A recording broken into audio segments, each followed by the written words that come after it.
মাত্র একটা আলু দিয়ে এত টেস্টি একটা পটেটো ফিঙ্গার বানিয়ে নেওয়া যায়, তাও আবার মাত্র 10 মিনিটের মধ্যে। চলো তাহলে দেখিয়ে দিই, আর সাথে যদি হয় টমেটো সস, বিকেলের খাবারটা তো একদম জমে যাবে।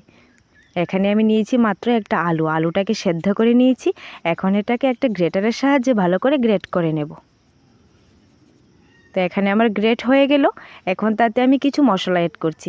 এখানে দিয়ে দিলাম লবণ আর সামান্য লঙ্কা গুঁড়ো, সামান্য একটু গরম মশলা আর একটু জিরে গুঁড়ো, একটু হলুদ আর কিছু ধনেপাতা কুচি, 2 চামচের মতো দিয়ে দিলাম কর্নফ্লাওয়ার। এখানে কিন্তু কর্নফ্লাওয়ার না থাকলে ময়দাও অ্যাড করতে পারো।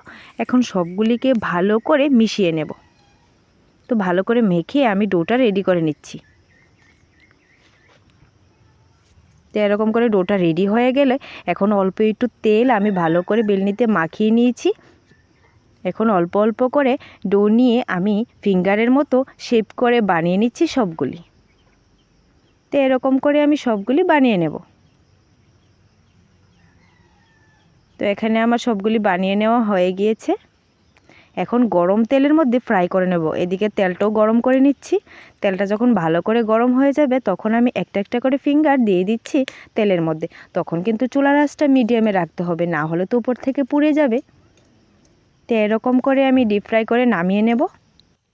দেখো কালারটা কত সুন্দর হয়েছিল। তো এরকম করে আমি সবগুলি ভেজে নামিয়ে নেব।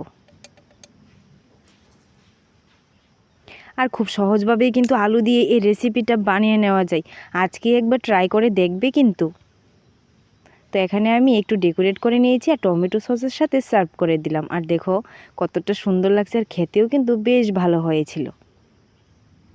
সন্ধ্যের টিফিনে যদি এরকম স্ন্যাক্স হয় তাহলে তো একদম জমে যাবে।